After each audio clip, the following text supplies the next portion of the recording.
this church. Come experience the Lord for yourself. Come experience the Lord for yourself. FWBC.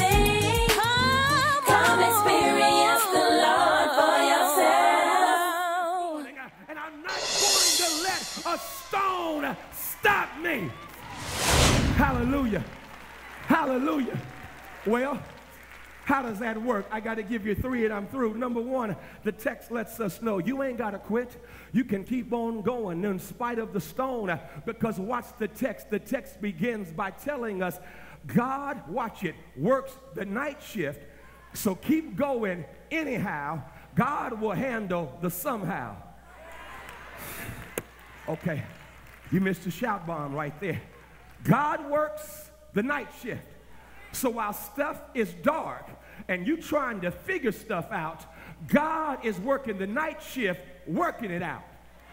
I didn't say that good, or you'd run out here shouting. Have you ever been trying to figure something out, and behind the scenes, God had already worked that bad boy out? Because if you keep on going, though the stone is there, see, the stone is a reality. They did not deny the reality of the stone. They did not go ahead and say, I'm going to claim the stone is gone. A whole lot of name it, claim it, blab it, grab it folk. They like to claim stuff, and in a real sense, they walk in denial. They act like stuff ain't happening.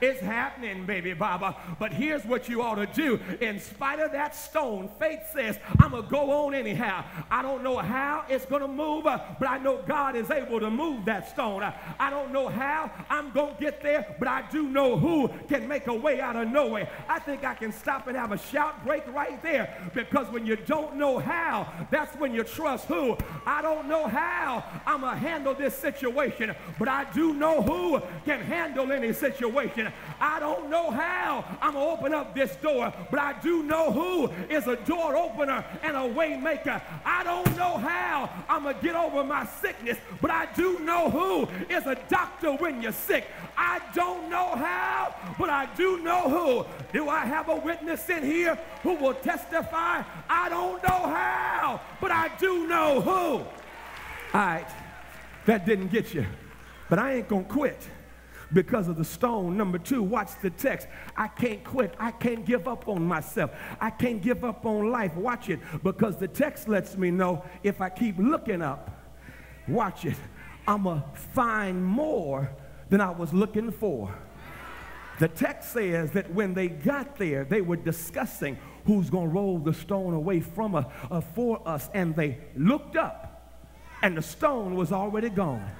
Now, knowing I'm preaching this sermon in this service, and you all are academically sophisticated, cultivated, and educated, I did my homework, and etymologically, I looked at the phrase, and they looked up. And according to the scholar Ched Myers, this is going to shout you right here, it's the same Greek word that is used for the restoration of the sight of the two blind men referred to earlier in Mark's gospel. You had two men who were blind, and the text says that Jesus, watch it, restored their sight so that they could look up, so that they could see again. And that's what the text says. They were able to see again. And when they looked up and saw again, they saw that the stone had been rolled away. You're not getting your shout on. Here it is.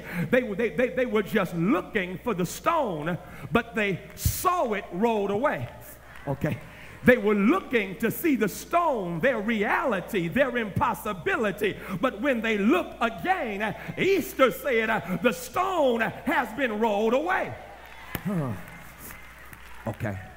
Oh, let me give you this. Let me give you this.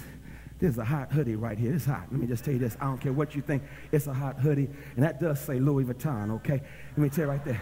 Don't hate. Don't hate. Don't hate. Don't hate. Celebrate. And you're about to participate, because watch what happened. This week, I was in New York preaching, and so Thursday, I decided to walk Fifth Avenue and enjoy New York. So Thursday, I'm enjoying New York, and I go to this Bergdorf Goodman store just to look, because I ain't buying nothing, but I just want to look and see what I can get one day. I'm dreaming. Ain't nothing wrong with dreaming. So I'm in Bergdorf Goodman dreaming, and this sucker who works the store sees me in the section first. Somebody else doesn't look like me comes in there. He goes by me to ask them for help. Well, if you don't want my money, I'm out of here. And so I told him, I said, listen, I know you can't see, but I was here first, and my money is a whole lot better than his money. Matter of fact, I could buy you, but I'm out of here right now. You never know who you were dealing with. He gonna chase me out of the store. Oh, I'm sorry. I said, no. This is called racial profiling. I just ain't wearing no hoodie right now. Or you may have tried to take me out. No, we're not like that. Yeah, you are like that. And I walked on out. Walked down the street, Louis Vuitton store. Louis Vuitton, so I go upstairs to check out some clothes. I'm still dreaming, y'all. I'm dreaming. And while dreaming, I just went to dream. I didn't go to get anything. I went to dream, Brandon. I went to dream. And so there I am at the Louis Vuitton store, and I saw in the casual section this hoodie right here. I said, oh, I'm going to get that hoodie. That's a good thing. Hoodie shouldn't cost much, even in a Louis Vuitton. Shouldn't cost a whole lot of money. And so as I'm looking at the hoodie, it happened again. This clown working the store, doesn't look like me, walks by me. I'm first in that area and says to somebody else, may I help you? And that person says, well, I'm thinking about this. Well, may I get you some coffee? Now I'm burning up mad. Because even though I love Martin Luther King, I feel Malcolm X. And so I was in New York. And so because I'm in New York and Malcolm was in New York, my thing is I got to go Malcolm because they don't understand Martin. And so I'm about to go Malcolm in this bad boy. And so I looked at the price tag on the hoodie and I fell off the wagon. I ain't gonna lie, I fell off the wagon because a hoodie ought not cost what this hoodie cost. And so I said, no, I ain't getting it. I began to speak in an unknown tongue because a hoodie shouldn't cost this. And so as soon as I did that, here comes this clown with the coffee for this other person. And guess what? God don't like ugly. He tripped in the carpet and the coffee went flying, landed on me. Coffee went flying, landed on me. And y'all, I acted a little bit. Oh.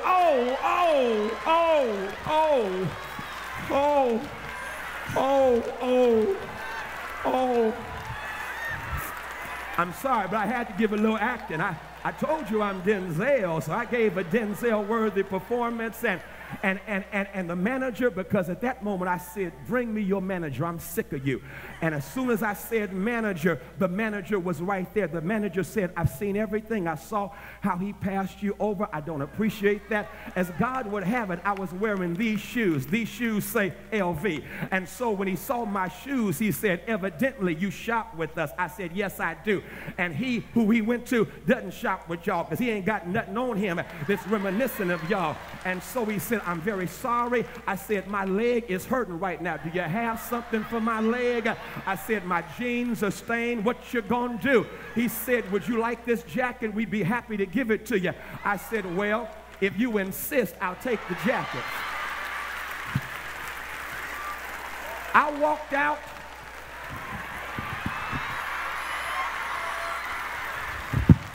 With the brand new hoodie for free. Watch it.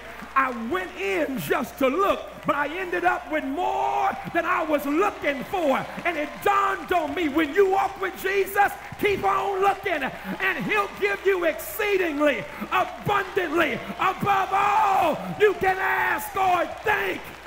Hey!